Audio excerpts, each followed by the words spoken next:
उसी में भेजी जाएगी ग्रुप के अंदर। उसी कड़ी में रिजल्ट से संबंधित कुछ 3-4 पॉइंट्स हैं जो मैं सभी को क्लियर कर देना चाहता हूं। सबसे पहले जैसे एग्जाम खत्म होगा शाम 5 बजे तक हम आंसर की जारी कर देंगे। उस ग्रुप के अंदर आंसर की आप सभी को मिल जाएगी। जिस भी किसी साथी का, किसी टीचर का, किसी बच्चे का किसी भी आंसर की पे कोई ऑब्जेक्शन है तो वो ऑब्जेक्शन कल शाम 5 बजे तक हमारा जो ऑफिशियल नंबर है 9153802000 के ऑफिशियल नंबर है स्कूल का, आप उस पे अपना ऑब्जेक्शन भेज सकते हैं।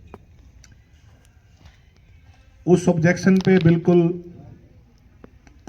अगर कोई भी बदलाव होता है आंसर की में तो कल शाम 5 बजे के बाद हम बदली हुई आंसर की, अगर कोई सपोज करो कोई question by the way miss print है, कुछ ऐसा है, तो संशोधित आंसर की हम जारी कर देंगे और उसके बाद ही पे जो आंसर शीट है उनकी चेकिंग हम शुरू करेंगे।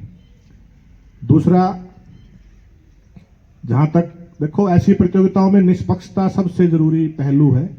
हर किसी के मन में ये सवाल रहता है कि क्या हम जिस प्रतियोगिता में भाग लेने जा रहे हैं वो उसकी जो पारदर्शिता है, निष्पक्षता है, उसका लेवल क्या है। तो उसी रिगार्डिंग जो प्रयास हम हर बार करते हैं इस बार भी कर रहे हैं। सबसे पहले तो हमारे खुद के जो विद्यालय के बच्चे हैं वो इस प्रतियोगिता का हिस्सा नहीं है, वो हमने पंपलेट में भी क्लियर कर रखा है। हमारे बच्चे रिजल्ट का हिस्सा नहीं होंगे। हमारे जो बच्चे एग्जाम में 10-15 बच्चे जो भी बैठते हैं वो जस्ट फॉर इवैल्यूएशन पर्पज, वो कोई इनाम की उसमें इंक्लूड नहीं होते हैं। उसके बाद सभी आंसर शीट चेक करने के उपरांत उन सभी को स्कैन करके और आप सभी के रिजल्ट डिक्लेरेशन से पहले 27 या 28 जनवरी को सभी की स्कैन शीट आप सब तक पहुंचा दी जाएगी। सपोज करो जिस स्कूल से 35 विद्यार्थी मान लीजिए पार्टिसिपेट कर रहे हैं तो 35 के 35 बच्चों की स्कैन्ड आंसर की कॉपी पीडीएफ की फॉर्म में आपके व्हाट्सएप पे आपको मिल जाएगी। अगर किसी को नहीं मिलती है तो वो हमसे संपर्क करे, कोई प्रॉब्लम नहीं है।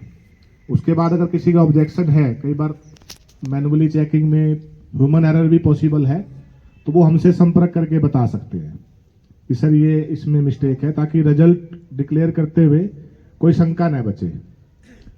1 जनवरी सुबह 11 बजे विद्यालय के ऑफिशियल जो फेसबुक पेज है वहां से रिजल्ट लाइव होगा, जिसका लिंक उस ग्रुप के अंदर हम डाल देंगे। और टॉप 10 विद्यार्थियों की जो सूची है, जो बच्चे first, second, third, fourth, fifth, 10th तक आएंगे, उन सब की एक पीडीएफ उस ग्रुप के अंदर डाल दी जाएगी, किसके कितने मार्क्स हैं, कॉपी। हम प्रयास करते हैं कि कोई डाउट का कोई जगह ना बचे, क्योंकि ऐसी प्रतियोगिताओं का लंबे टाइम तक सफल आयोजन करना इस चीज पे निर्भर करता है कि हम कितने निष्पक्ष हैं। और इसी कड़ी में जो रिजल्ट से संबंधित है, अगर मार्क्स बराबर होते हैं, ऐसी पॉसिबिलिटी भी आएगी, आती भी है हमारे सामने हर बार। सपोज किसी 2 बच्चों के मार्क्स इक्वल हो गए तो पोजीशन का जो आधार है, जैसे अगर 2 बच्चों के मार्क्स इक्वल होते हैं तो फर्स्ट प्रेफरेंस हिंदी लैंग्वेज को दी गई है एग्जाम में। जिस बच्चे के हिंदी में मार्क्स ज्यादा होंगे उस बच्चे की पोजीशन उस बच्चे से ऊपर चली जाएगी। सपोज हिंदी में भी मार्क्स इक्वल हो जाते हैं, after that another language English. अगर इंग्लिश में भी इक्वल हो गए तो वो सीक्वेंस है, इंग्लिश के बाद math, science and after that SST. और अगर सभी सिचुएशन में ही मार्क्स इक्वल हो जाते हैं, जिसकी पॉसिबिलिटी बहुत कम है, फिर भी हम मान के चल रहे हैं अगर हो जाते हैं तो जिस बच्चे की डेट ऑफ बर्थ छोटी होगी वो उसको पोजीशन में ऊपर जगह मिलेगी। ये बिल्कुल क्लियर है, ताकि बाद में कोई शंका न बचे। और इसकी एक लिखित पीडीएफ हम ग्रुप में डाल भी देंगे। ये रिजल्ट इस बेस पे जारी होगा।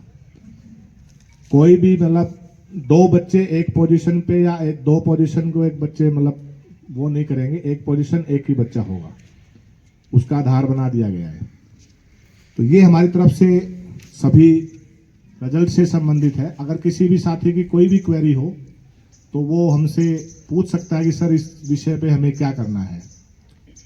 कोई क्वेश्चन अगर गलत होता है, हालांकि बहुत सावधानी बरती गई है, फिर भी मैंने कहा कि ह्यूमन एरर है, अगर मे बी कर कोई मिस्टेक है तो क्वेश्चन पेपर से क्वेश्चन को हटाया जा सकता है। अगर उसके 4 ऑप्शन ही गलत है तो क्वेश्चन पेपर से क्वेश्चन को रिमूव किया जा सकता है। वो हमारे अधिकार क्षेत्र में है।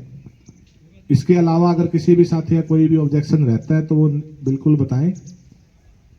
इस बार प्रतियोगिता में हमने 1-2 चीजें की और उम्मीद करते हैं हम अगली बार उसको और अच्छे तरीके से लागू भी कर पाएंगे।